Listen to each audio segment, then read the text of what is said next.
Personal self interest की बात नहीं है। हाँ। तथ्यों पर है। मुझे कुछ नहीं चाहिए, ना इस सरकार से, ना उससे, ना इस पार्टी से, ना उससे। मैंने कभी कांग्रेस के लिए 2 लाइन भी अच्छी नहीं लिखी उनके समर्थन में। राहुल गांधी अगर सही इशू पे बात करने की हिम्मत करे ना, तो मैं उसके आरोपों को सीरियसली लूं। रोहिंग्या को अपना बना के रखना, बीजेपी और कांग्रेस का आपस में पूरा कंपटीशन है कि हम तुम्हारे लिए ज्यादा अच्छे हैं। बांग्लादेशियों को बाहर नहीं निकालना, दोनों में पूरी तरह से सहमति है। कांग्रेस कभी कहेगी मोदी को कि ये असली वोट चोरी है, हिंदुओं के खिलाफ चला है। देखिए, अगर सिर्फ मोदी को गाली देते तो बात अलग थी। मोदी को बदनाम करो, दूसरी तरफ से उसको सपोर्ट करो, क्योंकि एक हिंदू चीफ मिनिस्टर ही नाम का हिंदू है, वो ही हिंदू अस्मिता को अच्छे से कुचल सकता है। देश में जहां एक तरफ वोट चोरी का मामला बेहद चर्चित है, उसी के साथ साथ CSDS centre for studies of developing society नाम की जो संस्था है, उसका लोकनीति कार्यक्रम वह भी बेहद चर्चा में है। मोदी जी, ये आपका अक्षम्य अपराध इतिहास कभी माफ नहीं करेगा। मोदी जी से मोहभंग हो चुका पूरी तरह से बहुत साल पहले। पर भाजपा में लोग सोचते हैं कि मैं इनके बहुत करीब थी। अब देखिए, सच तो ये है, मेरी करीबी का एक, मैं कभी भाजपा की वोटर नहीं थी। तो आप मानती हैं कि इस वक्त वोट चोरी हो रही है मोदी जी के लिए? बिल्कुल। अब सबको मालूम है किस पैमाने पे रोहिंग्या, बांग्लादेशी आधार कार्ड भी, वोटिंग कार्ड भी लेके ऐश मना रहे हैं। मैंने कहा, तुम्हें सरकार चलाने का काम नहीं सौंपा गया। CSDS ने नाक में दम कर रखा था भाजपा का। ये बात आप बहुत जिम्मेदारी के साथ कह रहे हैं। बिल्कुल, इतनी चमचागिरी उसकी कर रहे थे कि सब लोग दंग थे कि मोदी जी का सारा हो चुका था। मैंने मोदी पे किताब लिख दी थी, तो ये सारा CSDS की जो बहुत इनको गुस्सा आया मेरे पे, और मेरे से बात करना तक बंद कर दिया गया। ठीक है, कोई बात नहीं। अब इनके ऊपर हाथ पांव खुलने लगे, तो मैंने कहा कि फिर संजय को बना दो, मजाक में, कि ये बंदा केवल चेला चपाटा बन के चापलूसी करके यहाँ तक पहुंचा है, तो इसको आदत है तो हमारा बन जाएगा। अभी तक योगेंद्र का था, अब हमारा बना लेंगे इसको। इससे अच्छी रबर स्टैंप हमें तो मिलेगी नहीं। और मैं वहां जी हूँ, इतनी डिस्क्रिमिनेशन मेरे साथ हुई है। मैंने पूरा ना, उसमें भी 15 पेज का मेरा एक डॉक्यूमेंट है, वो भी मैं अभी पब्लिश करने वाली हूँ। मैंने रखा था अपनी ऑटोबायोग्राफी के लिए, अब पब्लिश कर दी। नरेंद्र मोदी जानते थे कि नहीं स्कैम्स चल रहे हैं इस तरह के? कैसे नहीं जानेंगे। और मैंने तो लिखित में दिया जावड़ेकर को, ICSR के चेयरमैन को। सुनो पूरी कहानी।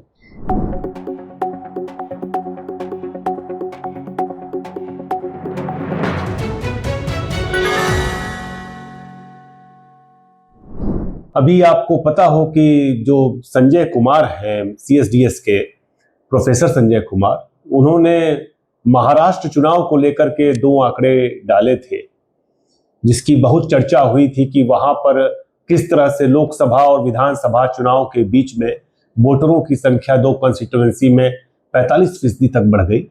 लेकिन बाद में उन्होंने उसे गलत बताया कि वो डाटा हमारा गलत था, आकलन में गलती हुई, और माफी मांग ली। संजय कुमार ने यह पहली बार माफी नहीं मांगी है। संजय कुमार इसके पहले भी हरियाणा चुनाव, महाराष्ट्र चुनाव के नतीजों को लेकर के माफी मांग चुके हैं। हम अभी इस वक्त CSDS की पूर्व प्रोफेसर और मधु किश्वर जी के साथ हैं। नमस्कार मधु जी। मधु जी, अपने बेबाक लेखन और हिंदुत्व को लेकर के, और जो नीतियां हैं सरकार की, उसको लेकर के लगातार मुखर रही है और खुल करके बोलती है, खुल करके कहती है। आप वो, अगर आप उन्हें हिंदुत्व का समर्थक कहते हैं तो आप कहिए, लेकिन इस बात से उनकी इस बात पर फर्क नहीं पड़ता कि वो किसी पॉलिटिकल पार्टी या किसी भी नेता के साथ, किसी राजनेता के साथ कहीं से भी उनको इन्फ्लुएंस करने की कोशिश कर रही हो, उनकी ओर इंक्लाइन हो। मधु जी, आपका स्वागत है हमारे कार्यक्रम में। धन्यवाद। CSDS का मौजूदा विवाद तो आपने भी सुना होगा। क्या कहना चाहेंगे इसको लेकर के? सुना ही नहीं, मुझे तो बहुत आनंद आ रहा है कि आखिरकार इनका भी पे बैक टाइम आ गया। जी, आपको मालूम होगा शायद कि मैं 20 से ज्यादा वर्ष सीएसडीएस में जी हाँ, प्रोफेसर। बिल्कुल बिल्कुल। मैं दिल्ली यूनिवर्सिटी में एक कॉलेज में रीडर थी। जी जब सीएसडीएस की तरफ से मुझे न्योता आया कि आप ज्वाइन कीजिए, जी, और 1991 में मैं पहली बार सीएसडीएस एज विजिटिंग फैकल्टी गई। फिर 3-4 साल वहाँ रही विजिटिंग फैकल्टी। उसके बाद मैं 1-2 साल कॉलेज गई वापस, और फिर इन्होंने मुझे सीनियर प्रोफेसर के रूप में, सीनियर फेलो के रूप में वापस बुलाया।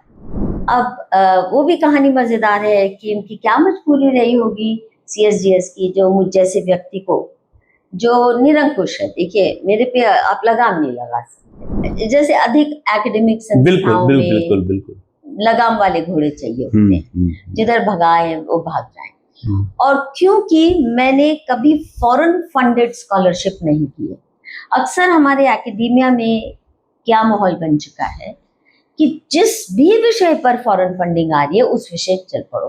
तो अगर मान लो फॉरेन फंडिंग आ रही है गर्ल चाइल्ड पे, तो सब कुछ छोड़ के गर्ल चाइल्ड करना शुरू कर दो।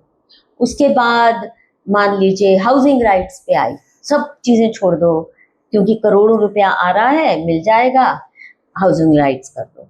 कम्युनल वायलेंस पे या दलित राइट्स पे, तो सब कुछ छोड़ के दलित राइट्स कर दो। मैं तो यहाँ तक कहती हूँ कि मुझे आप $50 मिलियन दे दीजिए तो मैं पिगरी पे भी इन सबको, चिकन फीड, पिगरी पे भी रिसर्च करवा दूँ। ये सब कुछ छोड़ के ऐसे हालत बन गई है कि जिधर भी रिसर्च ग्रांट्स का, खासकर विदेशी रिसर्च ग्रांट्स का बाहुल्य रहता है, वहाँ सब चल पड़ते हैं। और सीएसडीएस तो पूरी तरह से फॉरेन फंडेड एजेंडास पे चलती ही है। और शुरू में इसको एंटी लेफ्ट माना जाता था, लेफ्टिस्ट इसको लेफ्ट नहीं मानते थे। जब रजनी कोठारी ने 1963 में किया था तो सीआई एजेंट, वो एशिया सोसाइटी से पैसे लिए थे, सीआई एजेंट। मजे की बात यह है कि लेफ्टिस्ट पार्टीज खुद भी एक्चुअली ब्रिटिश डीप स्टेट की प्लांट्स थी। वो कौन सा इंडिपेंडेंट थी, तो उनको लेफ्टिस्ट पार्टी को प्रो सोवियत टिल्ट देने का काम ब्रिटिश डीप स्टेट ने किया। पर यहाँ पे जो इनका रोल रहा, वो रहा कि ह्यूमन राइट्स, गरीबों का ये वो सुनना या उनकी पैरवी। तो उस वक्त ये सीएसडीएस के बहुत विरोध में होते थे। फिर धीरे धीरे जब रजनी कोठारी का समय, फिर भी आप जुड़ी सीएसडीएस से? नहीं, देखिए मैं जब जुड़ी हूँ तो उस वक्त तक ये लेफ्ट की तरफ जा चुके थे। वो जेएनयू के लोग आने लग गए थे। आप भी तो जेएनयू में पढ़ी लिखी हैं? जी, मैं भी जेएनयू में पढ़ी लिखी हूँ। और दूसरा है कि देश में हमारे कोई रिसर्च इंस्टीट्यूशन नहीं है जो फॉरेन फंड्स पे मोहताज नहीं है। तो अब रिसर्च का, अब मैंने सिर्फ अपने पे ये डिसिप्लिन किया। मैं क्यों जुड़ी? क्योंकि सीएसडीएस ऐसी संस्था है जहां 90% से ज्यादा फंड आईसीएसएसआर यानी एजुकेशन मिनिस्ट्री से आता है। बाकी कोई भी देश की संस्था नहीं है, उनको जुटाना पड़ता है स्टेट गवर्नमेंट से, फॉरेन फंडिंग पे ज्यादा निर्भर है।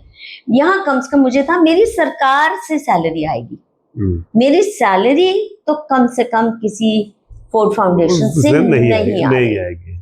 वो दिल्ली यूनिवर्सिटी में भी यही था, मेरी तनख्वाह तो सरकारी थी। ठीक है। और सीएसडीएस में रह के भी मैं ही शायद अकेली थी जिसने कभी फॉरेन फंडिंग के लिए अप्लाई नहीं किया। और जिस तरह की ये फॉरेन फंडिंग लाते थे और जो चाकरी करते थे और जिन विषयों पे काम करते थे, तो उन पर तो शुरू से ही मेरा अपनी तरह से मैं विरोध। एक चीज बताइए, आप तो 2016 में छोड़ी, जहां तक मुझे याद है जी, तब तो संजय कुमार ही डायरेक्टर थे। अभी सुनिए, संजय कुमार की जहां तक बात है, एक तो आपको मालूम होना चाहिए कि लोक नीति का जो कार्यक्रम दर्शकों को बता दूं एक बात की, जो ये लोक नीति कार्यक्रम है सीएसडीएस का, इसके अंतर्गत ही चुनाव पूर्व सर्वेक्षण, चुनावी सर्वेक्षण, ये सब किए जाते हैं लोकनीति के तहत। हाँ। और इसमें ना सीएसडीएस के स्ट्रक्चर को भी आप समझिए। सीएसडीएस की जो फैकल्टी है, एक आध मेरे जैसे मूर्खों को छोड़ के, अब मैं सोचती थी कि जो मुझे सरकार पैसे दे रही है, मेरी तनख्वाह दे रही है अच्छी खासी, प्रोफेसर की सैलरी, ये इसलिए दे रही है कि मैं कुछ रिसर्च करूं, कुछ समाज का काम करूं, ये करूं। मैं उस सैलरी को जस्टिफाई करने के लिए काम करती थी। सीएसडीएस की जो अधिकतर फैकल्टी है वो तनख्वाह को तो बपौती समझते हैं, और सीएसडीएस केवल लॉन्च पैड है कि वो फॉरेन फंडिंग के लिए अप्लाई करें।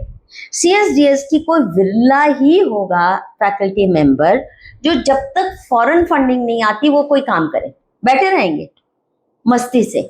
वहां कोई एकेडमिक अकाउंटेबिलिटी नहीं है कि अगर आप यहाँ के फैकल्टी मेंबर हैं तो आपकी अटेंडेंस लगेगी, आपको साल में कम से कम इतने दिन तो आना ही है, दिन में इतने घंटे तो बैठना ही है, और कम से कम कोई तो आउटपुट करना। ऐसा कोई नहीं है, कोई एकेडमिक आउटपुट का कोई प्रावधान नहीं है, अटेंडेंस तक का कोई प्रावधान नहीं है। मेरी इतनी लंबी लड़ाई चली इस बात पे कि आप रूल्स बनाइए, कोई रूल्स रेगुलेशंस ही नहीं है इस मामले में कि आना है नहीं आना है, 6-6 महीने बैठो, या फॉरेन कंसल्टेंसीज लेके फॉरेन इनविटेशन पे आप चले गए जी 6 महीना कनाडा पढ़ाने, वहां पढ़ाने, यहाँ पढ़ाने, यहाँ भी तनख्वाह ले रहे हैं, वहां से भी ले रहे हो डॉलर वाली सैलरी। ये उनका है।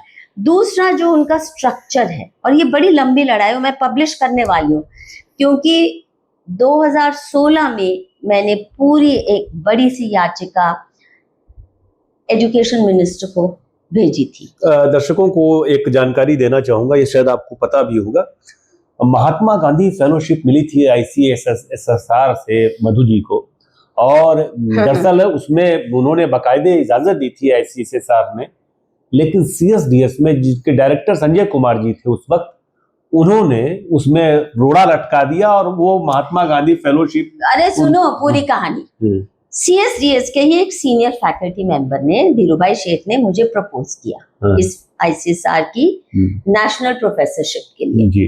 वो मिल भी गई। वो जो प्रोफेसरशिप होती है वो आपका लाइफ टाइम अचीवमेंट पे मिलती है, you don't apply for it, it's an award, और ये बहुत ऑनर माना जाता है। भले वो कितना बड़ा ऑनर इसको समझे ना, और ये पूरी प्रथा रही है कि जिसको भी जिस संस्था में रहते हुए नेशनल फेलोशिप मिली है या रिटायरमेंट के बाद, वो संस्था उसको अफिलिएशन देती है और बड़ा सम्मान समझती है इसमें। ये सम्मानित होने की बात है कि हमारी फैकल्टी के किसी व्यक्ति को ICSR की नेशनल प्रोफेसरशिप मिली है। ठीक है। अब मुझे मिलती है संजय कुमार, जो मेरी वजह से ही डायरेक्टर बने थे। वो कहानी भी बड़ी मजेदार है, आपको सुनाऊंगी। वो कैसे आपकी वजह से? वो बताऊंगी। वो तिकड़म ही इनकी इतनी होती है ना कि उस तिकड़म में ये कैसे घुसाए चूहे की तरह बिल बना के, वो बताती हूँ कहानी। संजय कुमार उस वक्त डायरेक्टर है और ये मुझे अफिलिएशन नहीं देते ICSR की नेशनल प्रोफेसरशिप जी। ठीक, ये अनोखी बात थी। कायदे से उस वक्त मैं सोचा था मैं कोर्ट में जाऊं और चैलेंज कर सकती थी, इनकी बैंड बच जाती क्योंकि इतनी इलीगल थी, स्पेशली सिंस अनेकों डायरेक्टर्स के चलते कितनी सिर्फ ICSR की नेशनल प्रोफेसरशिप वालों को सिर्फ नहीं दिया एफिलिएशन, पर बाहर से भी जिनको ICSR की छोटी मोटी भी फेलोशिप मिलती थी उनको भी एफिलिएशन दर्जनों को दी हुई थी।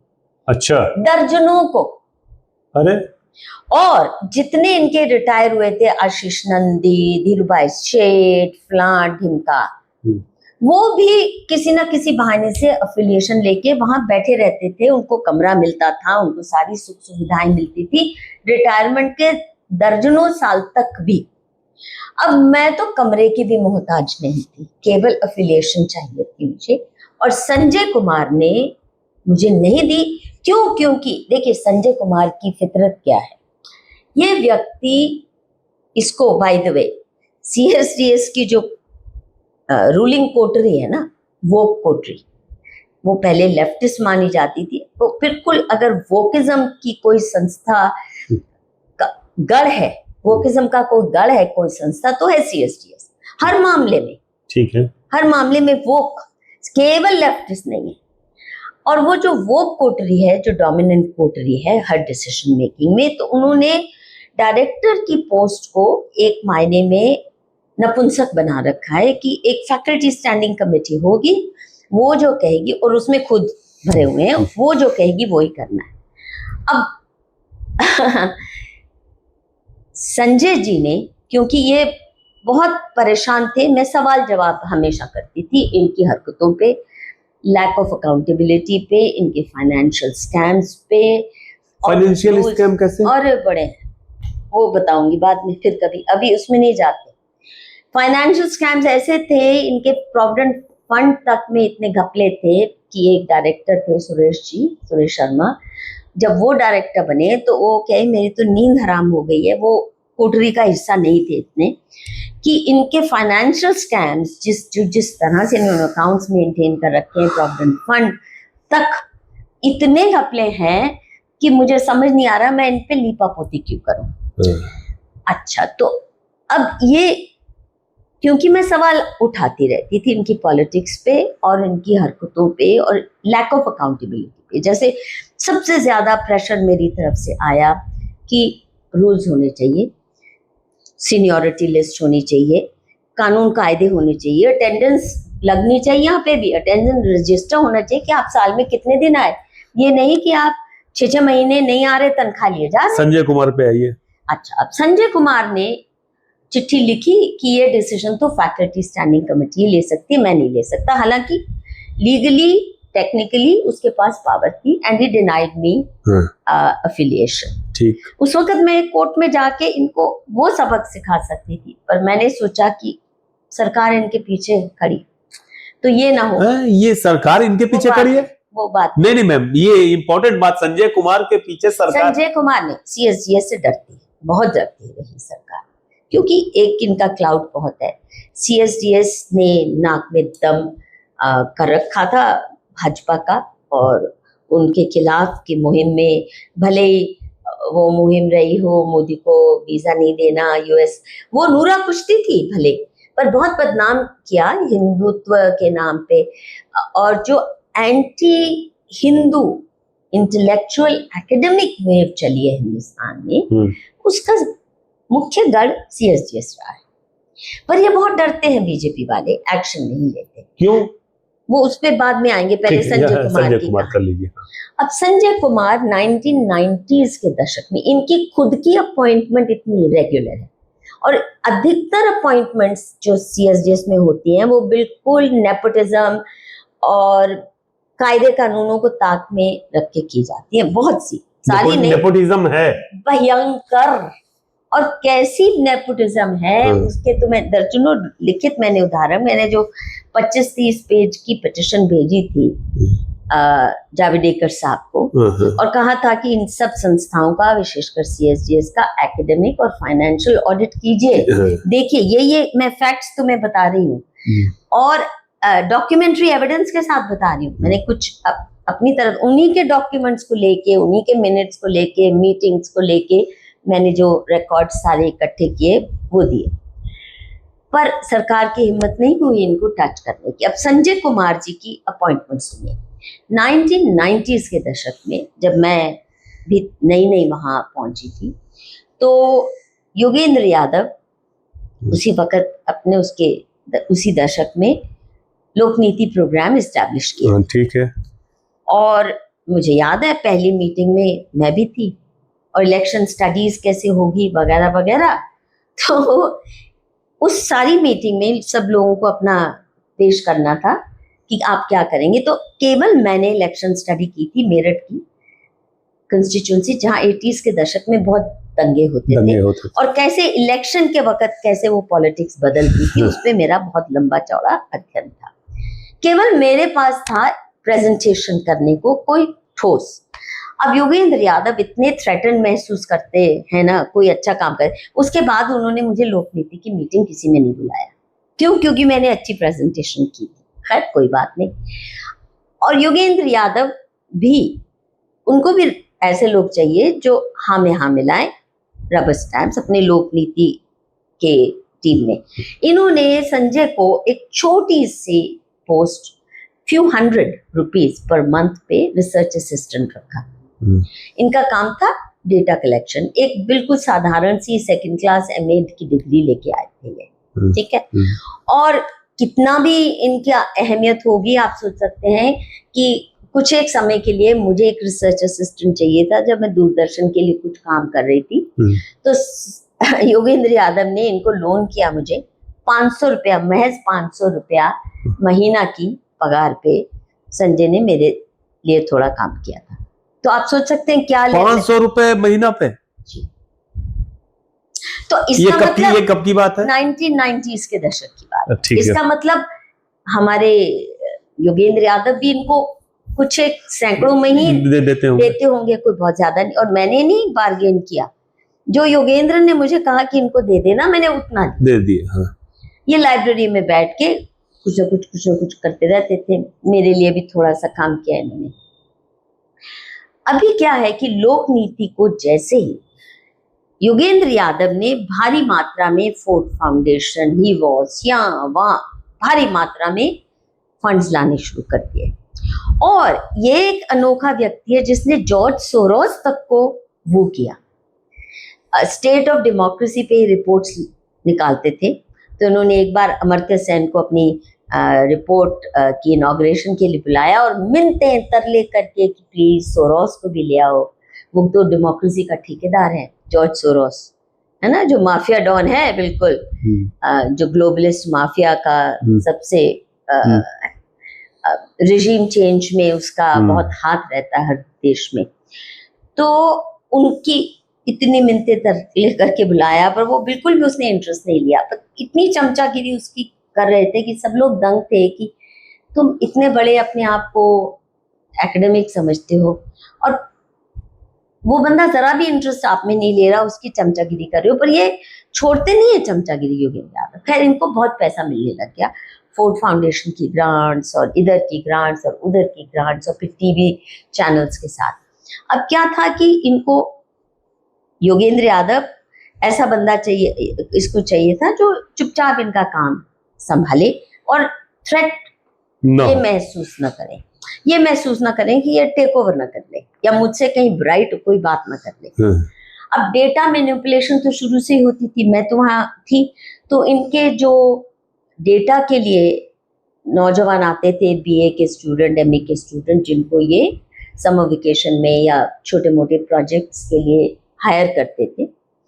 तो आप सोच सकते हैं जैसे हिंदुस्तान लीवर अपने सर्वे टूथपेस्ट कौन सी अच्छी है, कॉलगेट की सिग्नल, ऐसे सर्वे करवाते रहते हैं ना, तो इनका भी उसी स्तर का एक महीने में होता था सर्वे। अब इनके क्वेश्चनर बड़े लंबे चौड़े होते हैं, तो कितने यंगस्टर्स ने उन दिनों मेरे पास भी आके गप्पबाजी के लिए बैठ जाते थे कई सारे।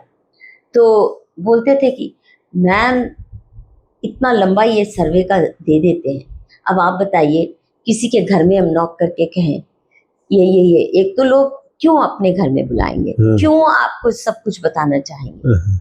और इसलिए हमें अक्सर खुद ही भरने पड़ते हैं। हमें पता होता है इनको रिजल्ट कैसे चाहिए। ये कई स्टूडेंट्स ने मुझे बताया जो इनके एम्प्लॉयज होते थे। हालांकि इनका क्लेम है कि बहुत अच्छी ट्रेनिंग देते थे, ये करते थे, पर देखिए ये बच्चे आए हैं छोटी सी 6 महीने की। ये बात आप बहुत जिम्मेदारी के साथ कह रही हैं। बिल्कुल बिल्कुल कह रही हूँ। उन्हीं के, अब मैं अक्सर बहुत सी चीजें रिकॉर्ड कर लेती हूँ, पर ये मैं कह सकती हूँ मैंने ऑडियो रिकॉर्ड वीडियो रिकॉर्ड नहीं किया उसको। पर ये अक्सर होता है, ये ऐसा ही सर्वे कर रहे थे लगातार। मतलब ये नहीं कि हर एक सर्वे फॉर्म फ्रॉड होगा, पर बहुत सा होता था। दूसरा, इनका गोल ये होता है कि इनको किस आका को खुश करना है, रिजल्ट कैसा आना चाहिए।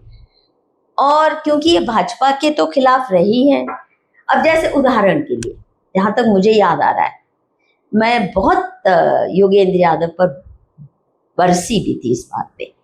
जब वाजपेयी प्रधानमंत्री थे तो योगेंद्र यादव ने एक सर्वे करवाया था, who is more popular, Vajpayee और सोनिया गांधी। अब आपका मतलब क्या है इसका? क्या मतलब है आपका? है इलेक्शन रिजल्ट्स, उसके बाद पॉपुलैरिटी इंडेक्स इलेक्शन के बाद कौन है नहीं है।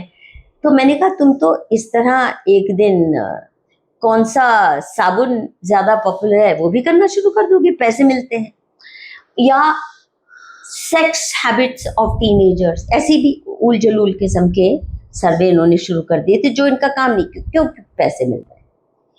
तो पैसे के लिए योगेंद्र भी कुछ भी कर सकते हैं, और ये संजय तो उसके भी उस गुरु के पच्चनों में चल के उससे भी ज्यादा क्या बोलेंगे ना, जलालत में जा सकते हैं।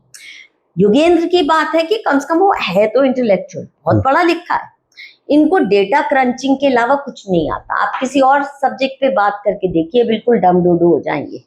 संजय कुमार, हाँ, केवल डेटा क्रंचिंग आता हो बस। अच्छा, तो अब योगेंद्र यादव को कोई बंदा चाहिए था जो पूरा फ्लंकी बन के, इनफैक्ट मुझे भली भांति याद है कि सब इसका कुली कहते थे, योगेंद्र यादव का इंटेलेक्चुअल कुली और फ्लंकी, ये दो शब्द बहुत इस्तेमाल होते, सब हंसते थे। Specially since at some point इसे लगा कि मैं ये कॉन्ट्रैक्चुअल बेसिस पे आया हुआ है, तो कब तक कॉन्ट्रैक्चुअल बेसिस वाले को मैं लोक नीति की डोर नहीं दे सकता, अगर मुझे कुछ और करना है तो एक उसको जिम्मेदार पोजीशन नहीं दे सकता, किसी और को देनी पड़ेगी। इसने धक्का मुक्की करके इसको फैकल्टी में एंट्री करवाई। वो तब जबकि उस वक्त जो डायरेक्टर थे डॉक्टर श्रीवास्तव रमन, खुद उन्होंने बोला, मैं उनके शब्दों से कह रही हूँ, केवल डायरेक्टर तब के इसके खिलाफ नहीं थे। उन्होंने कहा ना इसके पास पीएचडी है, ना कोई लिखित है, कोई तेरी रिसर्च में असिस्ट किया है, पर ना इसने कोई पब्लिश किया है काम, ना कोई रिसर्च किए, किस आधार पे इसको हम सीएसडीएस की नौकरी दे दें। तो बहुत अपोज हुआ। फिर उस वक्त शायद प्रोफेसर टीएन मदन चेयरमैन थे, यस। वो बहुत स्ट्रिक्लर थे रूल्स के बारे में।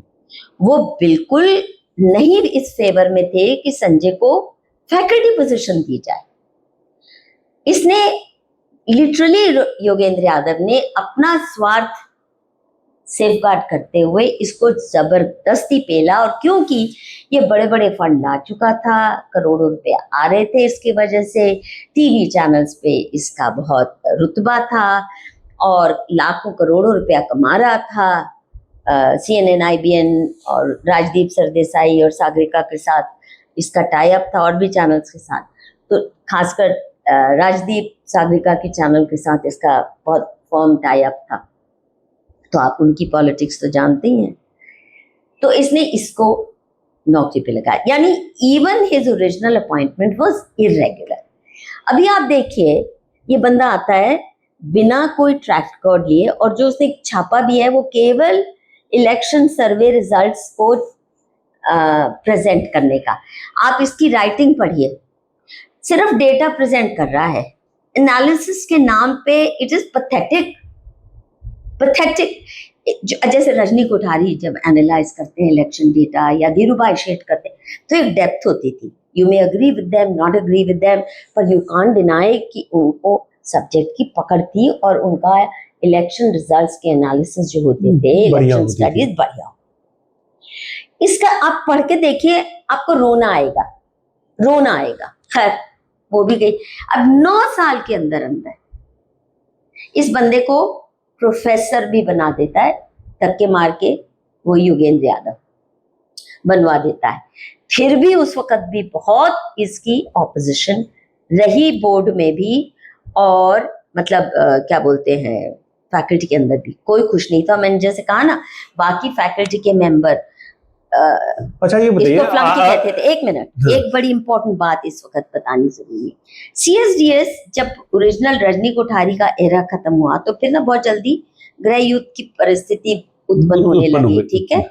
और जब तक मैं आई तो वहां बहुत जल्दी ये 2 मेजर वॉरिंग ग्रुप्स थे। जो एक और था वो निकल चुका था। क्या नाम था वो उस ग्रुप को लीड कर रहा था? शिव समथिंग और हर्ष सेठी, ऐसे 2-4 सीनियर थे, वो चले गए।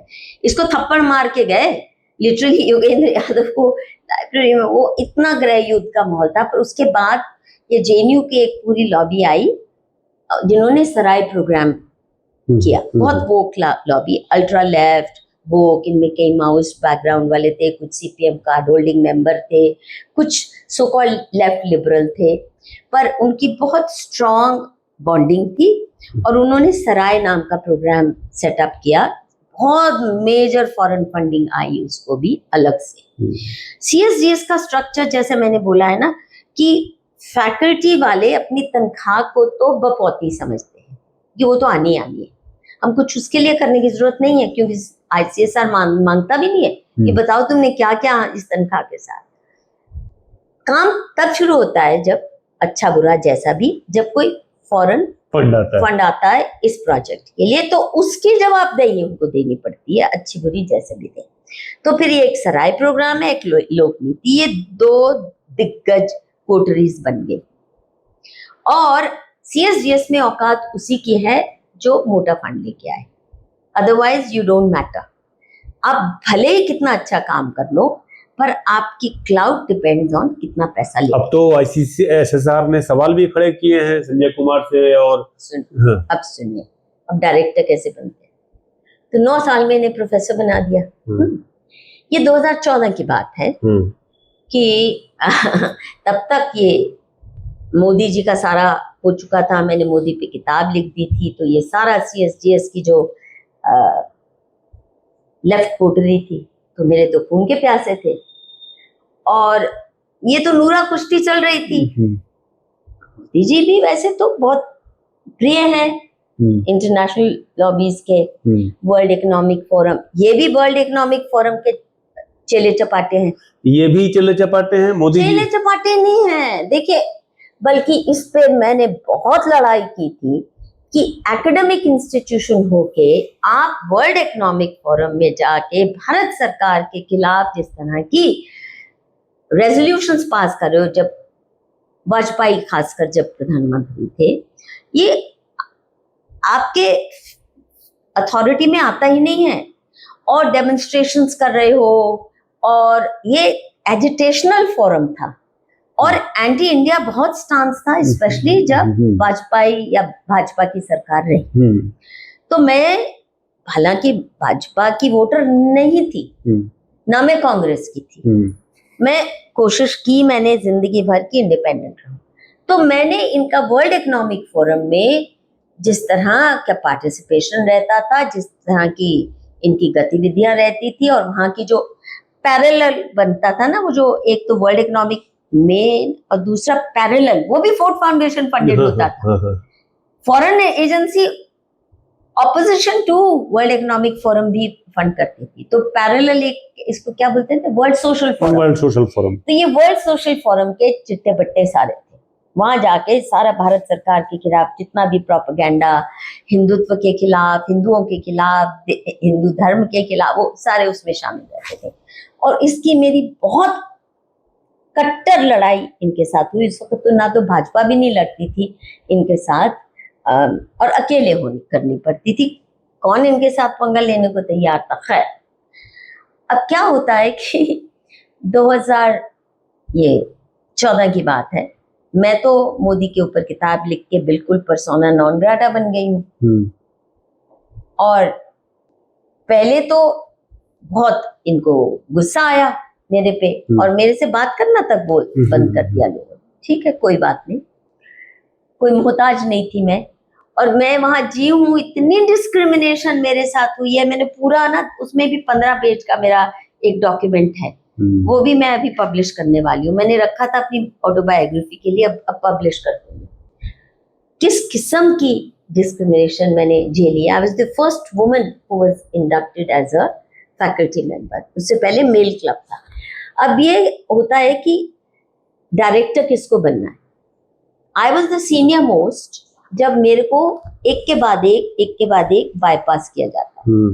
पहले राजीव भार्गव के फेवर में, वो जेएनयू से आए हैं, तो उनको मेरे से काफी जूनियर थे, मुझे बाईपास किया, कोई बात नहीं।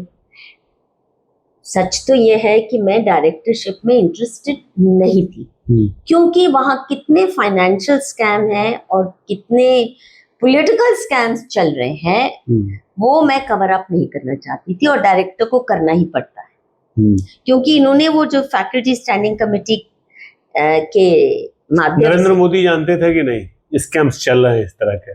कैसे नहीं जानेंगे, और मैंने तो लिखित में दिया जावड़ेकर को, आईसीएसआर के चेयरमैन को, सुनो पूरी कहानी, बहुत जल्दी आ रही हूँ उस पर।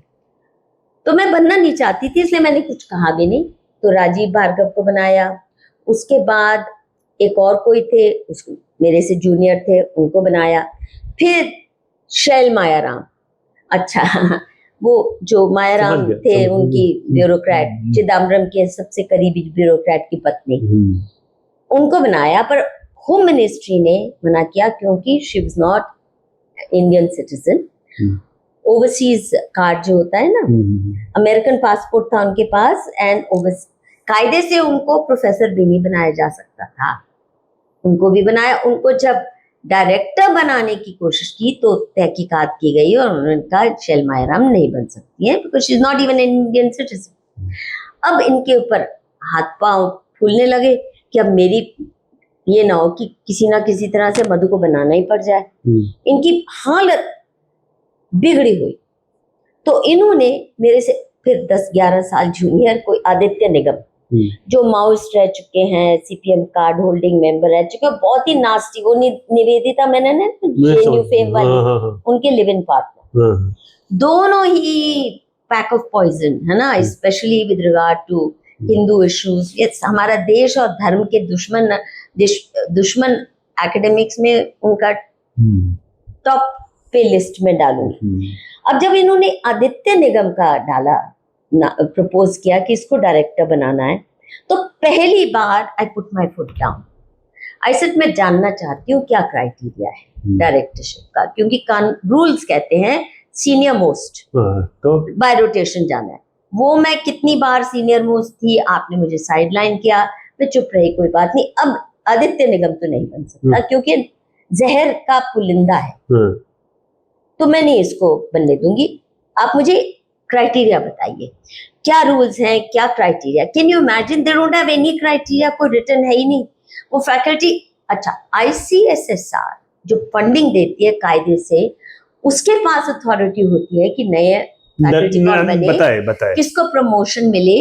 उनकी तरफ से 2 लोग आते हैं तय करने सिलेक्शन कमेटी में। ये क्या करते हैं, डायरेक्टर कौन बनेगा ये नाम देते थे आईसीएसआर को।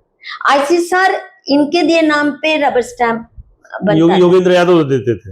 नहीं, योगेंद्र यादव नहीं, जो सराय टीम थी, लोकनीति टीम थी, अच्छा मैंने टीम के लोग देते थे।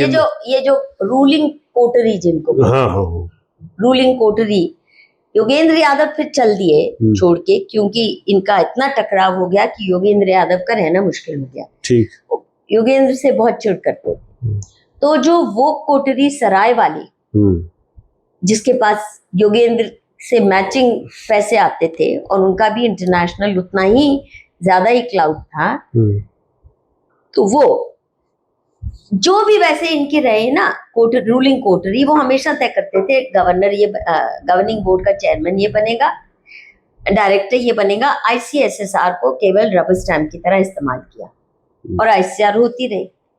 अब क्या है कि मैंने कहा कि मैं तो नहीं मानूंगी, आप मुझे प्रोसेस बताइए, सीनियरिटी लिस्ट बताइए, किस कानून से ये बन रहे हैं। इनके पास कोई था ही नहीं, तो ये हाथ पांव फूले हुए इनके कि कहीं आईसीएसआर के पास चली गई तो शायद इसकी सुनवाई हो जाए। तो मैंने उस वक्त कहा कि ऐसे ही चल रहा था, मैंने कहा देखो, मजाक में मैंने लिख दिया, अगर तुम्हारे पास सीनियरिटी लिस्ट है ही नहीं और मेरे को चिट्ठियां दिया है कि नहीं ये तो इनफॉर्मल डिस्कशन से तय होता है कौन डायरेक्टर बनेगा। ऐसा कोई होती है संस्था जहाँ पे कि जो सीनियर फैकल्टी मेंबर है वो इनफॉर्मल डिस्कशन में तय करते हैं कौन क्या बनेगा। ऐसे सरकारी फंडेड इंस्टीट्यूशन है ये, यहाँ पे यारी दोस्ती में आप शराब एक तो शराब का अड्डा बन जाता है हर शाम को, वो भी मैं बताऊंगी कैसे अड्डेबाजी होती है हर शाम शराब की वहां पे। खैर, तो मैंने कहा इस तरह ओवर योर लिकर सेशंस आप तय कर लो यारी दोस्ती में, ये नहीं चलेगा, मुझे क्राइटेरिया बताओ। नहीं बता पाए तो मैंने मजाक में ऐसे ही लिख दिया, तो ठीक है अगर कोई सीनियरिटी नहीं है तो संजय कुमार को बना लो। तो मैंने सोचा इसको कैसे एक्सेप्ट करेंगे, लेकिन बड़े स्मार्ट निकले, उन्हें पता था कि ये बंदा केवल फ्लंकी बन के, यानी चेला चपाटा बन के चापलूसी करके यहाँ तक पहुंचा है, तो इसको आदत है तो हमारा बन जाएगा। अभी तक योगेंद्र का था, अब हमारा बना लेंगे इसको, इससे अच्छी रबर स्टैंप हमें कोई मिलेगी नहीं। हमारे सारे कुकर्मों पे ये पर्दा डालेगा, हमारी सारी लैक ऑफ अकाउंटेबिलिटी, कोई रूल नहीं, कोई कानून कायदा नहीं, ये पर्दा डालेगा और ढक के बैठेगा हमारी इज्जत पे। तो इन्होंने तुरंत मान लिया। अच्छा, हाँ, ऐसे तो बने। कोई भी राजी नहीं था गवर्निंग बोर्ड में या आईसीएसआर में भी, कोई इनके फेवर में नहीं था, फिर इन्होंने धक्का पेल दिया। क्योंकि आईसीएसआर यू सी, जब कांग्रेस के जमाने में ना, तो आईसीएसआर के जो चेयरपर्सन या मेंबर सेक्रेटरी अधिकतर पढ़े लिखे विद्वान होते थे। अभी क्या हो गया, जब 2014 के बाद रिजीम चेंज हुआ तो इनके पास उतने विद्वान तो थे नहीं बीजेपी के पास, और डरते बहुत थे इनसे, पंगा लेने की हिम्मत नहीं थी।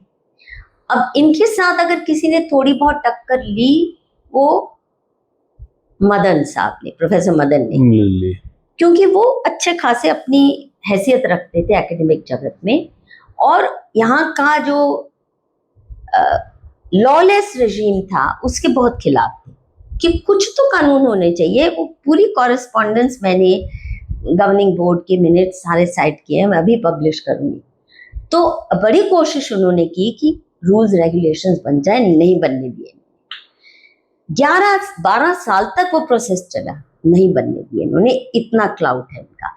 और यही एक इकलौती संस्था है जो यही तय करती है डायरेक्टर कौन बनेगा, एक छोटी कोठरी मिलके कि हमारा बॉस कौन बनेगा। हमारे सामान्य दर्शक जो हैं वो जरूर ये जानना चाहेंगे कि सीएसडीएस के इतने, जो कि स्वायत्त शासी है, आईसीएसआर पैसा दे रहा है 60-70% फंड, 90% फंड दे रहा है, इफ नॉट 100%, माने क्योंकि 90 के बाद प्रोजेक्ट्स के लिए बहुत ग्रांट दे देता है। और 2014 के बाद जब प्रतिबंध तमाम लग गए तो भाई तो दे ही रहा होगा। अभी सुनो और मजे की बात, जब मल्होत्रा जी जो मेरठ यूनिवर्सिटी से आए थे, उनको भी सीएसडीएस कोई ज्यादा पसंद नहीं थी, और उस वक्त मुझे वो मेरे को फेलोशिप मिली हुई थी, और इनकी रिसर्च कमेटी में भी मैं थी आईसीएसआर के। मल्होत्रा जी 2018 में पहली बार आईसीएसआर के किसी व्यक्ति ने इनसे पंगा लिया। वो क्या था, इन्होंने 5 अपॉइंटमेंट्स की, जिनमें 3 एलिवेशन थी प्रोफेसर, जो प्रोफेसर नहीं थे, एसोसिएट प्रोफेसर थे या जो भी, उनको फुल प्रोफेसरशिप देनी थी। तो वो ही सराय वाली कोठरी के लोग थे। 3 उनको खुद को एलिवेट करना है, खुद ही तय किया कि हम प्रोफेसर बनेंगे, ओके। और 2-3 नई अपॉइंटमेंट्स थी, खुद ही तय किया कि कौन आएगा। आईसीएसआर को बुलाया तक नहीं सिलेक्शन कमेटी ने, माय गॉड। और जो तब तक मदान साहब जा चुके थे और जो गवर्निंग बोर्ड के चेयरमैन थे, वो इनके यार दोस्त थे, बड़ी करीबी थी यारियां, तो आराम से। अब जब आईसीएसआर के मल्होत्रा साहब को ये पता चला, उनका तो खून खौल गया कि पैसे हम देंगे, 5 अपॉइंटमेंट्स, 3 आपने एलिवेशन कर दी, फुल प्रोफेसर की सैलरी हम दे, हमसे पूछा भी नहीं, बताया भी नहीं, और नए 2-3 आपने भर्ती कर लिया, हमें पता भी नहीं, सिलेक्शन कमेटी में हमारा कोई नाम का रोल भी नहीं। उन्होंने कहा हम तो पैसे नहीं देंगे। अब सोचिए 5-6 लोगों की सैलरी इनको देनी पड़े, तो ये तो कंगाल हो जाते बहुत जल्दी, क्योंकि फुल प्रोफेसर की सैलरी 2.5-3 लाख हो जाती है। इसी किस्म से नए रिक्रूट्स भी अच्छी खासी तनख्वाह होती है, तो इनके हाथ पांव फूल गए। फिर इन्होंने बड़ी शातिरता से 3-4 साल इनको पैसे नहीं आए वो, फिर रिजीम चेंज हुआ। और दुख की बात है, जो हमने सोचा था कि डॉक्टर JK बजाज जब बने चेयरपर्सन, अच्छे मित्र थे, पढ़े लिखे विद्वान है, RSS में कोई 1-2-4 विद्वान है तो JK बजाज उसमें से आते हैं, तो मैंने सोचा था ये तो और भी कड़ा रुख अपनाएंगे, बल्कि उन्होंने तो इनके ऊपर ऐसी मेहरबानियां न्योछावर करनी शुरू कर दी। मैंने उनको कहा कि आपको पता है क्यों आप रिवर्स कर रहे हो? ICSR पैसा दे रहा है और ये कर क्या रहे हैं, और एकेडमिक वो भी मैं बताऊंगी, जो ऑडिट होना था।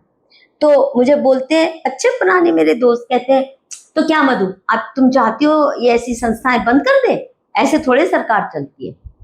तो मैंने कहा, मैंने ये RSS के जी मिस्टर बजाज ने कहा जी कि हम लेफ्ट, जो पूरी अल्ट्रा लेफ्ट जो आप बता रही हैं कोटर, उनको उनके जो भी डिसीजंस हैं उनके साथ खड़े हैं।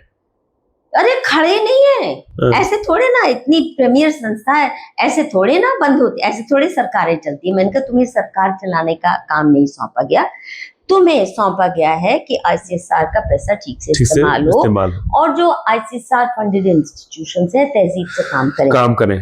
आपके मुंह पे थूक रहे हैं, आप कह रहे हो थैंक यू। और राकेश सिन्हा जी को, जो राज्यसभा मेंबर भी बने थे, उनको CSDS ने अपनी गवर्निंग बोर्ड में शामिल कर लिया, और फिर ऐसा पटाया, वो बिहारी बाबू दीपू अवधेंद्र सरन, देश जो भी अवधेंद्र सरन, और ये तो बिहारी बाबू, इनकी यारी भी हो गई, फिर वो भी मंत्रमुग्ध हो गए कि मैं तो CSDS के गवर्निंग बोर्ड में हूँ। तो सारी चीजें उन्होंने स्वीकार ही नहीं की, पूरी तरह सपोर्ट किया। और जो मैं राकेश सिन्हा ने भी, हाँ बिल्कुल, यहां तक कि सुनो, अब जावड़ेकर साहब ने मेरी जो स्वीकार की थी अर्जी कि सभी ICSR फंडेड इंस्टीट्यूशंस का एकेडमिक और फाइनेंशियल ऑडिट होना चाहिए, ठीक है, मैं उनको ऑलरेडी और ICSR को 25-30 पेज लंबा डॉक्यूमेंट दे चुकी थी इनके घपलों पे, विद डॉक्यूमेंट्री एविडेंस कि लॉलेस है ये बिल्कुल संस्था, और कितना देश और धर्म के खिलाफ और भाजपा के खिलाफ तो था ही इनका रवैया जहरीला। तो मैंने वो सब दिया इनको डॉक्यूमेंटेशन के साथ। और क्योंकि जावड़ेकर साहब ने मल्होत्रा जी को कहा कि आप एकेडमिक ऑडिट करवाइए, फाइनेंशियल, तो कमेटियां बनाई गई। मुझे भी CWDS, इनकी सिस्टर ऑर्गेनाइजेशन, इस सोचो CPM की है, centre for women's development studies, वो भी ऐसी है, फॉरेन फंडेड, वो भी पूरी तरह से जो फेमिनिस्ट वोक एजेंडा चलाने वाली, एंटी इंडिया, एंटी हिंदू, तो मुझे उसमें डाला गया। और बजाज साहब को और जो PMO में है ना संजीव सान्याल वगैरह, इनको दिग्गजों को डाला गया। बजाज साहब भी थे उसमें ऑडिट करने के लिए। मैंने सोचा वाह वाह, ये तो पढ़े लिखे लोग हैं, करेंगे। आप मानेंगे नहीं, CWDS की मेरी जो क्रिटिकल रिपोर्ट है एकेडमिक ऑडिट की, मैंने सारी किताबें पढ़ी, उनका पिछले 10 साल का क्या रिकॉर्ड था, उनमें से चुन चुन के मैंने बताया कि देखिए किस किस्म की स्कॉलरशिप कर रहे हैं, बिल्कुल बकवास और देश विरोधी भी साथ में। इन्होंने 1-1.5 पेज का पूरा गुड कैरेक्टर सर्टिफिकेट दे दिया, बिना कुछ एग्जामिन किए, बिना कुछ। तो अब संजीव सान्याल जी से मेरे ख्याल वो ही थे, 100% नहीं पर 90% मैं श्योर हूँ। JK बजाज भी थे उस कमेटी में। मैंने JK से पूछा कि ये क्या किया आपने? तभी मैंने कहा ना, उन्होंने कहा क्या मधु, तो बंद थोड़ी करवाते हैं ऐसी इंस्टीट्यूशंस, उसका इतिहास है, तुम क्या चाहती हो सरकार बंद करना शुरू कर दे? अच्छा ये बताइए, ऐसे इंस्टीट्यूट जो है CSDS की, जहाँ तक बात, मोदी सरकार का दबाव है, ICSR अपने अपनी कोशिशें कर रहा है जैसा कहता है, पहली बार हो रहा है। पहली बार हो रहा है। आपको क्या लगता है इसके कोई नतीजे आएंगे सामने? अब ईश्वर जाने, क्योंकि इनके पीछे जैसे ही जो इनके आका हैं उन्होंने अगर डंडा चला दिया मोदी सरकार पे, फोर्ड फाउंडेशन है, ही वॉस है, रॉकफेलर है, ये है, वो है, इनके आका कितने हैं जो कनाडा से बहुत से आप तो जिनका पैसे नाम ले रही हो तो सीएसडीएस को भी फंडिंग करते हैं। हाँ, मतलब वो मोदी सरकार के भी साथ है, सीएसडीएस के साथ। कौन? फोर्ड फाउंडेशन हुआ अरे, और ये सीएसडीएस के फंडिंग क्या है ना, देखो फोर्ड फाउंडेशन भी आप जानते हैं एक बार मोदी जी ने इनको बंद किया था ये कह के कि ये लॉलेस है, इन्होंने अपने को रजिस्टर ही नहीं किया हिंदुस्तान में, इलीगली ऑपरेट कर रहे हैं, याद है? तो याद है। और फोर्ड फाउंडेशन कहा था निकलो। हाँ। फिर क्या हुआ? फिर क्या हुआ?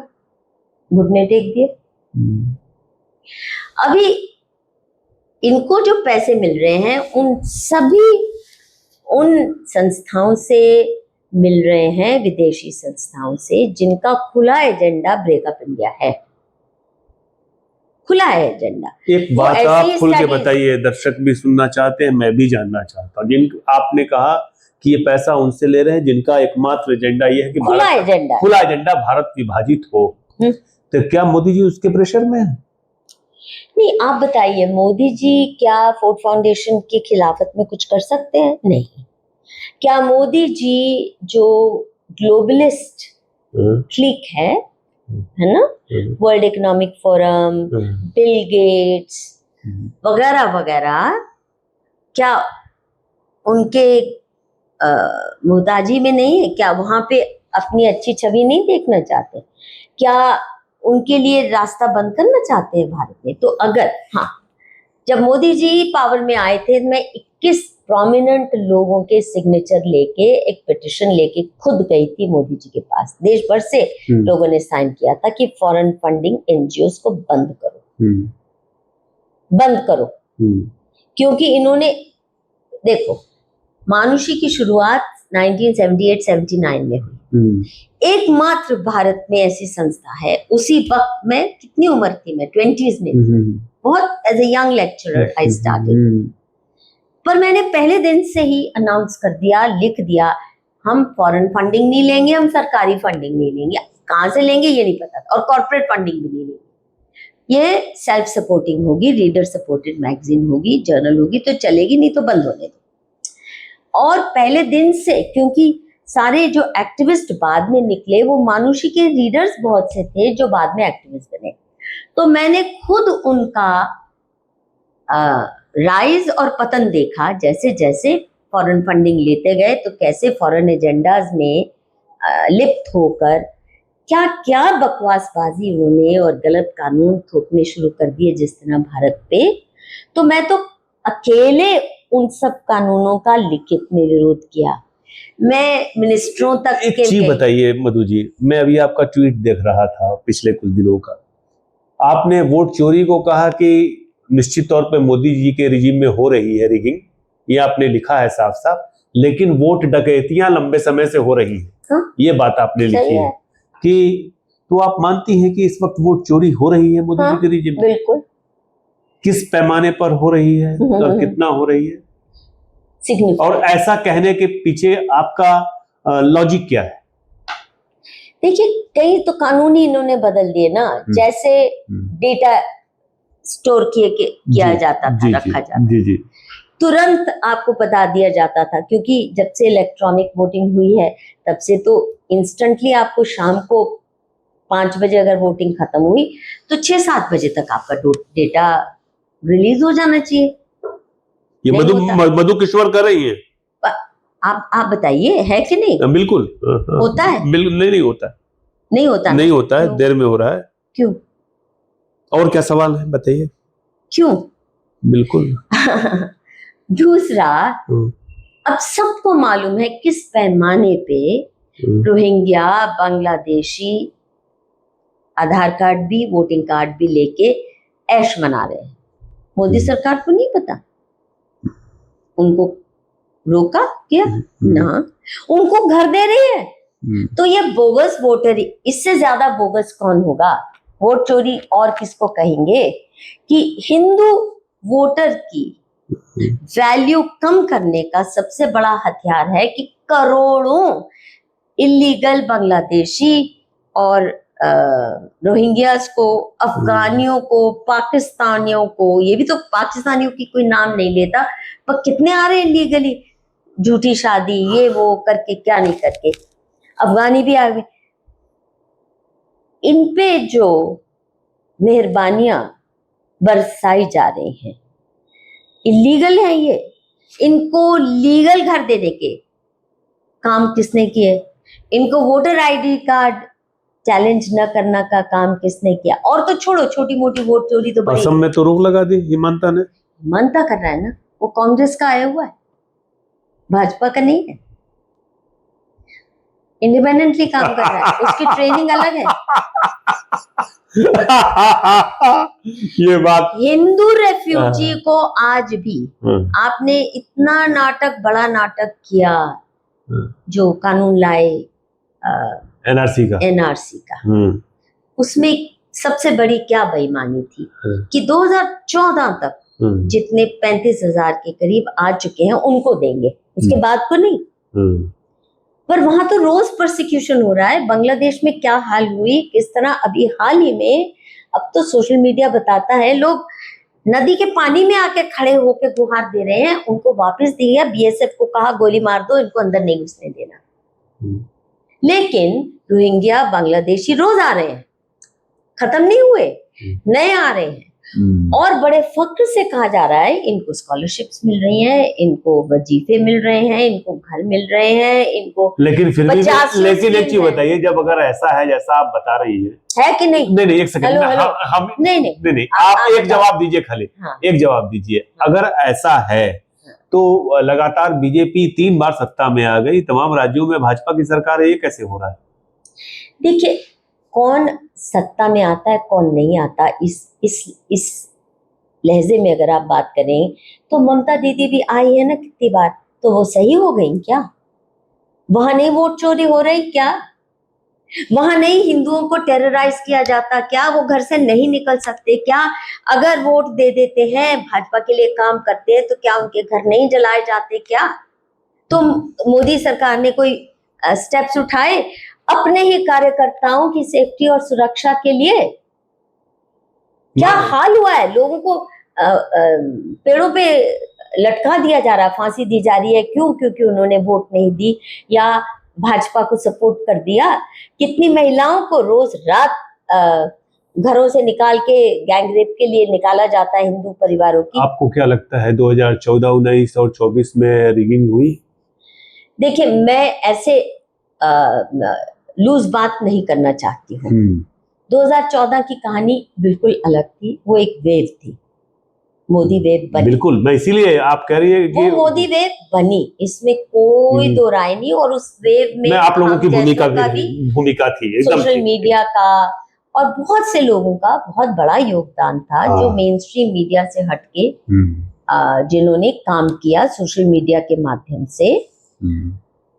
तो वो बिल्कुल अपने आप में एक अलग अपवाद है।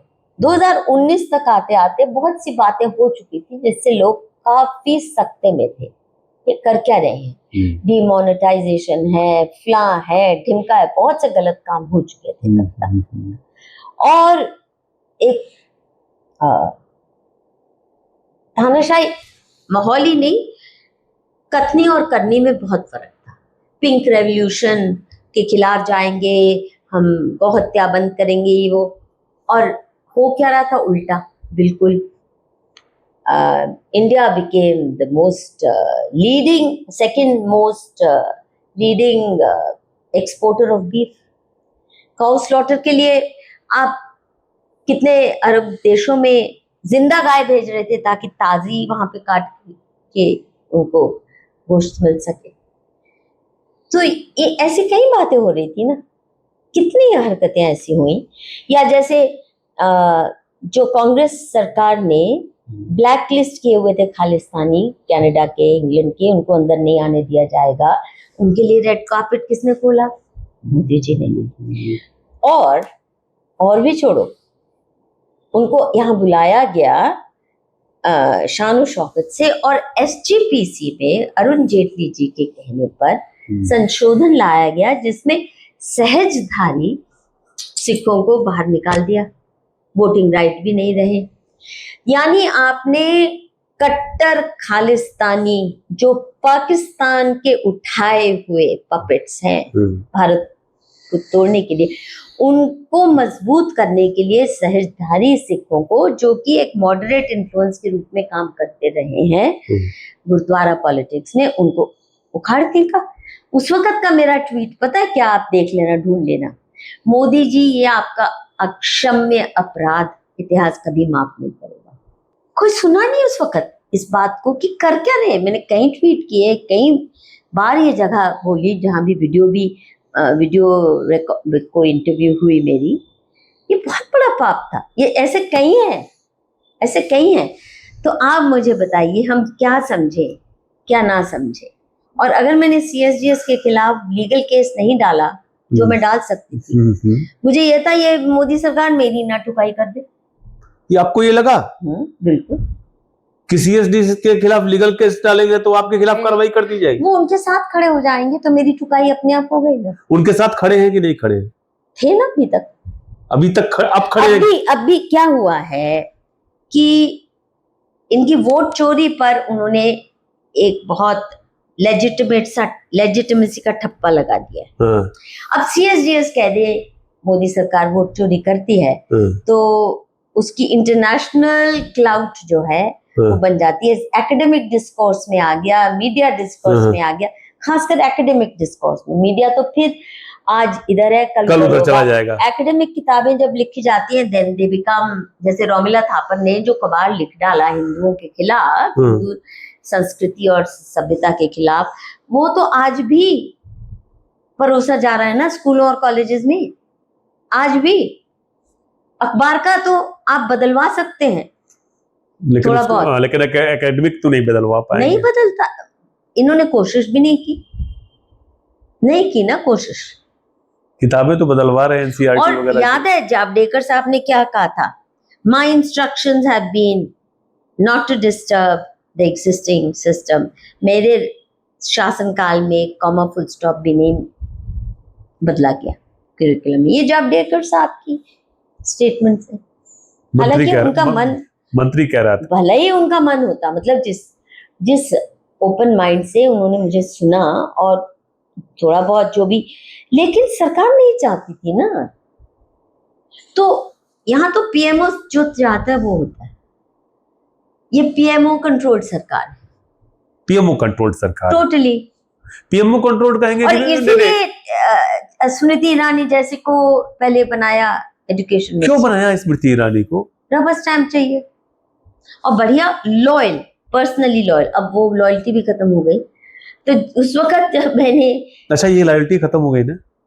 सिर्फ नहीं, वो किस दिन एक्सप्लोड होंगी ना तो भूचाल आएगा। अभी तो कुछ बोली नहीं है, बहुत कुछ बोल सकती है ना, बहुत कुछ है उनके पास। खैर, तो सवाल ये है कि आप 12वीं पास सास बहू सीरियल, टीवी सीरियल की एक हीरोइन को एजुकेशन मिनिस्टर बनाते हैं। हम रो माथा पीट रहे थे उन दिनों। मौलाना आजाद को बना दिया नेहरू ने फिर चावला को इस्लामीकरण किया सारी एजुकेशन का, लेफ्टिस्ट को बनाते रहे।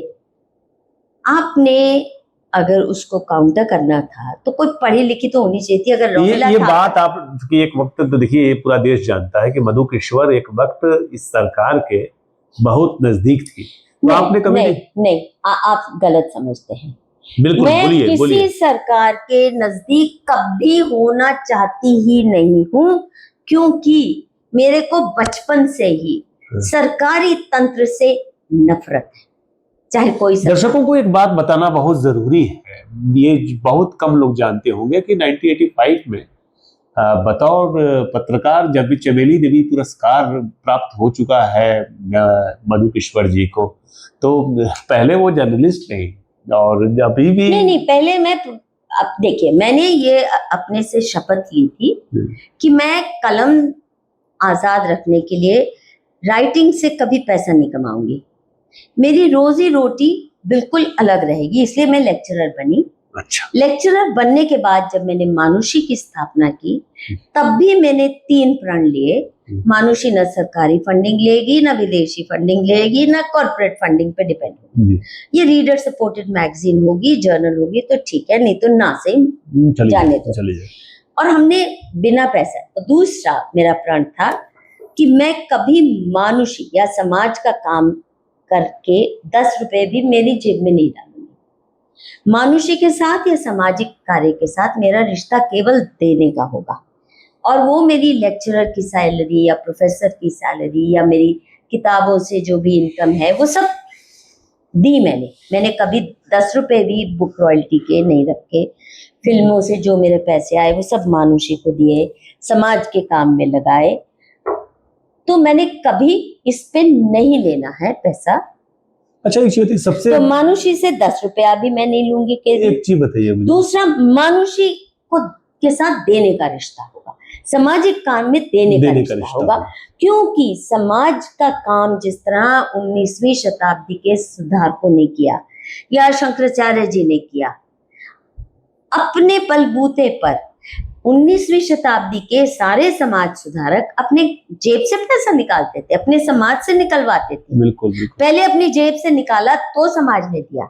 तो मैं भी हमेशा अपनी जेब से पहले देके फिर कहती थी आप डोनेशन दीजिए, पर ये नहीं कि भिखमंगों की तरह जा जा के लोगों को, कॉर्पोरेट्स को कहो ये दो। सरकार का फंड तो लेना ही नहीं है।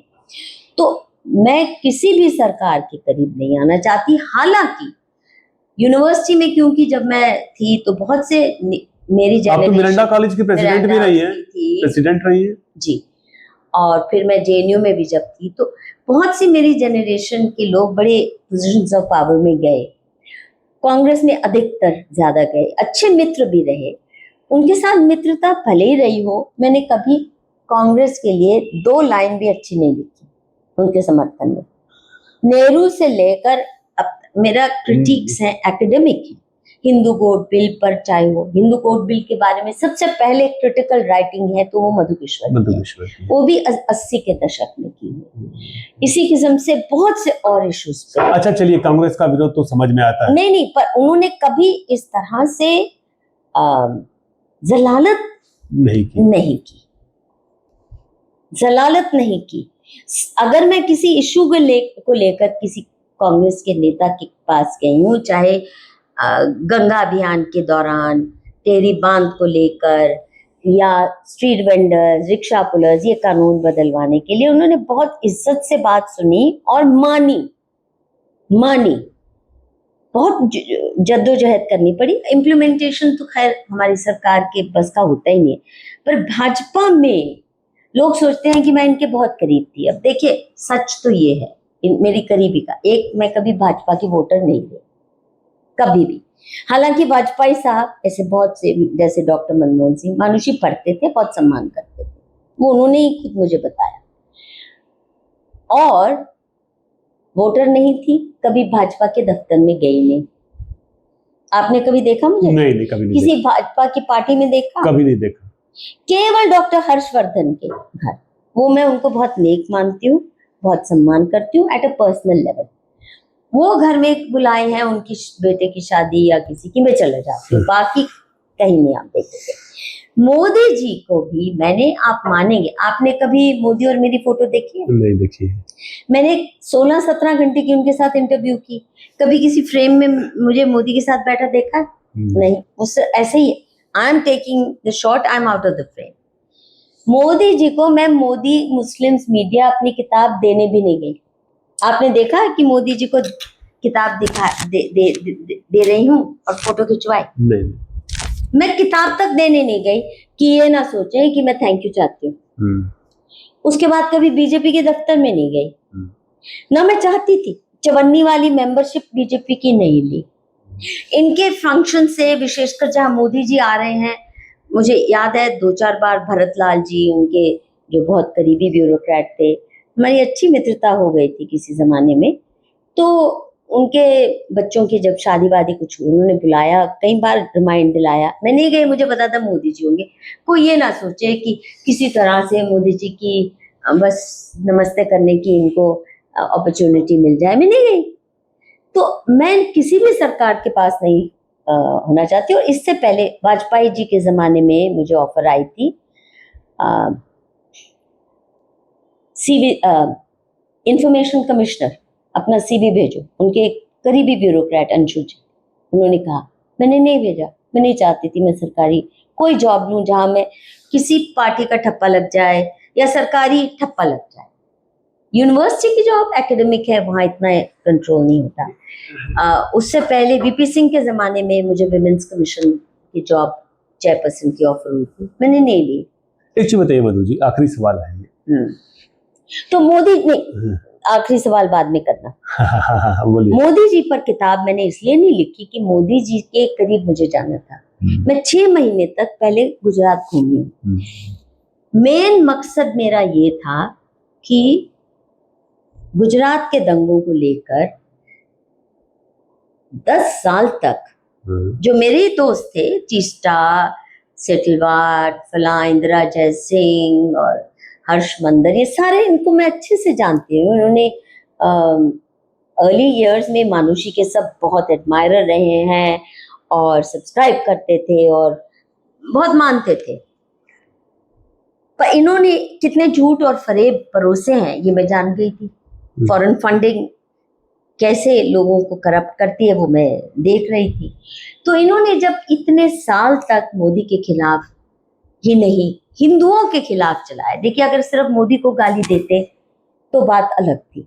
इन्होंने कहा गुजराती हिंदू फासिस्ट, गुजराती हिंदुओं ने कत्लेआम किया, जबकि बात उल्टी थी। दंगे भड़काए, गोधरा का जानबूझ के कांड किया गया क्योंकि वो चाहते थे कि दंगा हो और एक माहौल पैदा हो। तो ये मैं तो मानती हूँ डीप स्टेट की गेम थी। एक तरफ से मोदी को बदनाम करो, दूसरी तरफ से उसको सपोर्ट करो, क्योंकि एक हिंदू चीफ मिनिस्टर ही, नाम का हिंदू चाहे, वो ही हिंदू अस्मिता को अच्छे से कुचल सकता है।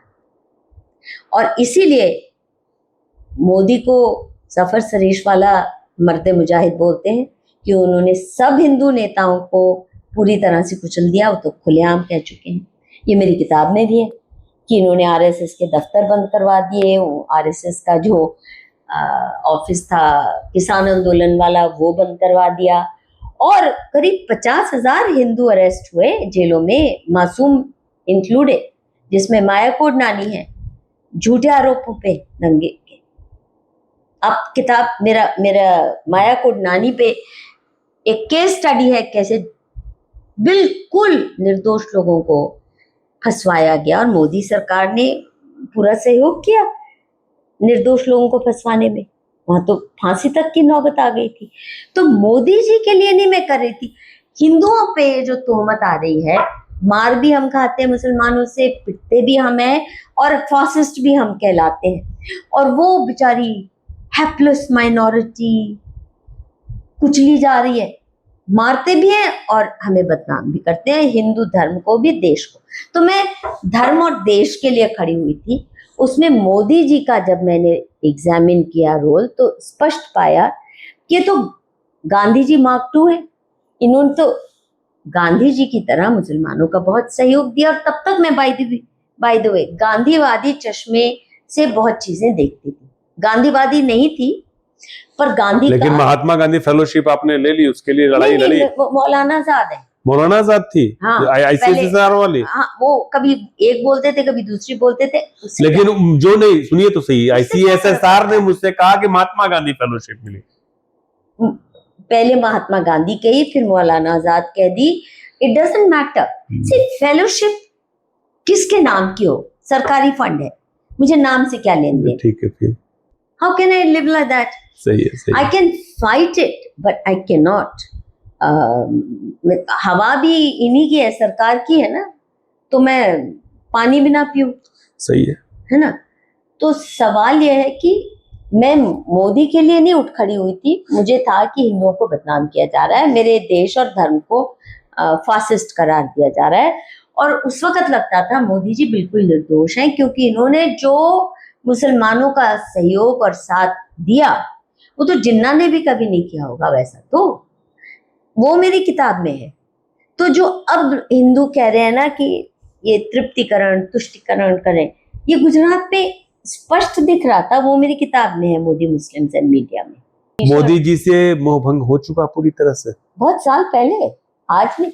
मेरा पहले बीजेपी से मोहभंग हुआ कि नहीं? बीजेपी की राजनीति से? पूरी तरह से मेरा मोहभंग पहले दिन शुरू हुआ।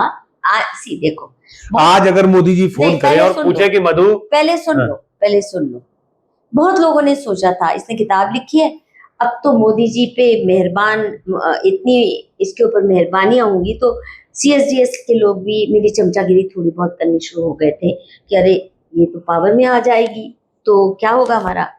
अब मेरे जैसा मूर्ख कौन होगा, पर हूं मैं मूर्ख। मोदी जी का जिस दिन कैबिनेट स्वेरिंग इन हुआ, उसी शाम की आप टीवी चैनल देख लीजिए, मैंने वो ब्लास्ट किया मोदी जी को। एक अरुण जेटली को डिफेंस मिनिस्ट्री और फाइनेंस मिनिस्ट्री, मैंने खुल के कहा उसको डिफेंस का D नहीं आता, फाइनेंस का F नहीं आता। और स्मृति को आपने दिया एजुकेशन, 12वीं पास है और सास बहू सीरियल की थी। और मैंने मजाक में ये भी कह दिया कि उनको पिकल जैम मिनिस्ट्री दे दी होती तो कोई बात नहीं थी, पर यही मिली आपको, यही मिली। और आपने तो कहा था विश्व गुरु बनेगा भारत, इसे तो विश्व कुली भी नहीं बनने वाला। तो कौन मूर्ख होगा? अगर मुझे कोई उम्मीद होती कि मोदी जी से मुझे करीबी चाहिए, इनसे कोई इनाम, तो मैं इस तरह खुल के मोदी का विरोध करती कि आपका कैबिनेट क्या है। तो मैं तो पहले दिन से खड़ी हो गई थी। मेरा काम था ये स्पष्ट करना कि ये दंगों की जिम्मेदारी ना मोदी की थी ना हिंदू समाज की थी, ये देश विरोधी ताकतों ने दोनों तरफ से नूरा कुश्ती खिलवा रही थी। ये ताकतें तीसरा सेटलवाड और मोदी जी, ये दोनों इनके मास्टर पपिटियर एक ही है। अच्छा, ये बाद में समझ आई, तब नहीं पता। तब तो लगा मोदी जी के साथ बहुत अन्याय हो रहा है। मतलब CSDS और मोदी जी की भी पपेटियर एक ही है। अब देखिए, अब ये करोगे ना, अगर ये सारा रिले ये बाद में करना, क्योंकि अगर हमारे एजुकेशन मिनिस्टर ने CSDS पे कुछ करना भी चाहा तो नहीं करेंगे। तो इसलिए मैं किसी भी सरकार के करीब नहीं रहना चाहती। सरकारी तंत्र को के प्रति मेरे मन में केवल और केवल दुख, दर्द और नफरत, इतना सताने वाला तंत्र है, इसलिए इसमें मैं घुसूंगी क्यों?